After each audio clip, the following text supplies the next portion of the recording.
Hello guys and welcome back to the F1 Tuber YouTube channel and welcome to my Abu Dhabi qualifying review. Yes, that's right, we have just been entertained to the final qualifying session of 2019. It has just been a blast. And although this qualifying session wasn't the most absorbing of the season, there are still many talking points to take from today. Lewis Hamilton has finally taken his first pole position since Germany. He has ended a rather underwhelming run in qualifying, but he delivered a fulminating session today. He was on absolute fire and nobody could touch him. Not even his teammate, who has taken on a fresh new engine. Valtteri Bottas qualified P2, Max Verstappen is P3 with Leclerc 4th, Vettel 5th, Albon 6th, Norris 7th, Ricciardo 8th, Sainz 9th and Hülkenberg 10th. Ringing up the lower half of the field, we have Perez in 11th, followed by Gasly, Stroll, Kvyat, Magnussen, Grosjean, Giovinazzi,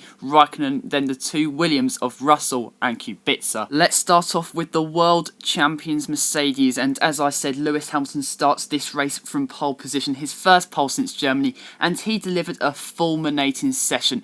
Each of his laps in Q3 were literally strikes of lightning. His and the Mercedes car's pace was just untouchable. Bottas qualified P2. He will obviously start from the rear of the field due to a fresh new engine in the rear of his Mercedes car. He will be annoyed with qualifying. I believe with the fresh new engine he had, he should have really gave Hamilton a run for his money, but Hamilton he was just in total control. In terms of strategy, Mercedes may be pretty vulnerable tomorrow because they only have one driver starting from the front, Lewis Hamilton. Red Bull and Ferrari have two drivers running at the sharp ends or starting from the sharp end for tomorrow's race, so they can open up their strategy, so it will be very intriguing to see how that plays out. Max Verstappen did the best he could in P3. The Red Bull car just didn't have the pace of the Mercedes package in qualifying, and although I do believe Red Bull were quicker than Ferrari in qualifying, Max still did a very solid job. We know Albon's struggles in qualifying in that Red Bull,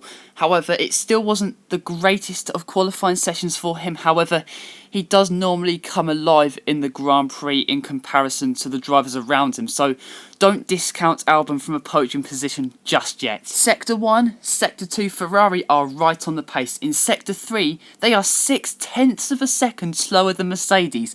I'm sorry, that is abysmal. Ferrari's cornering speed, well, in the slow corners, is just not good enough, and I'm utterly dumbfounded by how slow Ferrari are in the corners, especially considering that they were very quick in Singapore. Charles Leclerc outqualified Sebastian Vettel despite Vettel having 2 runs in Q3 compared to Leclerc's 1. This was because Leclerc just couldn't get to the checkered flag in time due to all the drivers slowing down and backing each other up.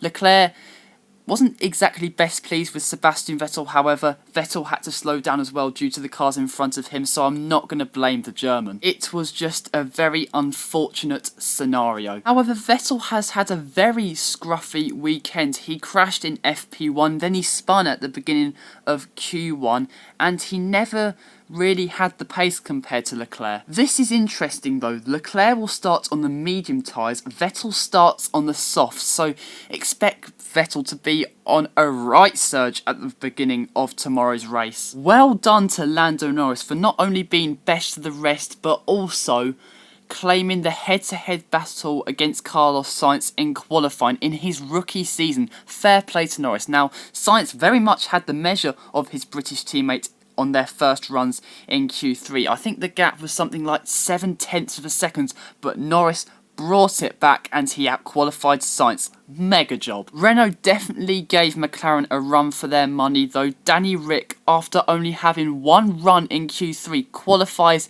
P8. A mega job there from the Aussie, and when you don't have as many runs in Q3 as you'd like, that can definitely hinder you, but the lap that Danny Ric produced was just a storming effort. Nico Hülkenberg will be a tad disheartened with his qualifying, especially having more runs than his teammate in Q3 and ultimately got out-qualified, but it's a very promising position for Renault tomorrow. Racing Point actually had decent qualifying pace. They qualified just outside the top 10. However, Sergio Perez will start 10th due to Bottas' penalty and can start on whatever tyre he likes for tomorrow's race. Lance Stroll qualified P13, and with how strong his race pace can be, he can definitely score points as well tomorrow. Toro Rosso, after being on the podium in Brazil and having some strong pace in Sao Paulo, they have dipped quite a bit in Abu Dhabi, with both cars being knocked out in Q2. After FP2,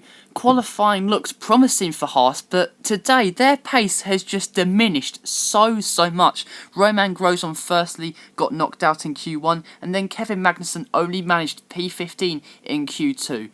A dismal day for Haas, compounding a dismal season. Alfa Romeo have had awful pace this entire weekend, and it is no surprise to see both cars knocked out in Q1. A big well done to George Russell, who has whitewashed his teammate Robert Kubica in the qualifying head-to-head battle in 2019.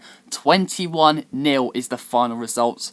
And yeah, Russell again just dominating Kubica in qualifying. Half a second was the gap, which, let's be honest, hasn't been that much different from many other races in 2019. Russell has really had the measure of Kubica on pure pace. It's just a shame the car was once again dreadful. I am very much looking forward to F1's showdown in 2019 and for the 2010s tomorrow. It's going to be a fascinating race to see how the strategy plays out, with Mercedes only having one car starting at the sharp end, how Bottas can come through the field, and to see how the battle for 3rd, 4th and 6th in the championship plays out. But guys, that is it for today's video. Please like this video, comment down below what you thought of today's qualifying sessions, and please subscribe to the F1 Tube YouTube channel for more content like this. But until next time guys, see you later.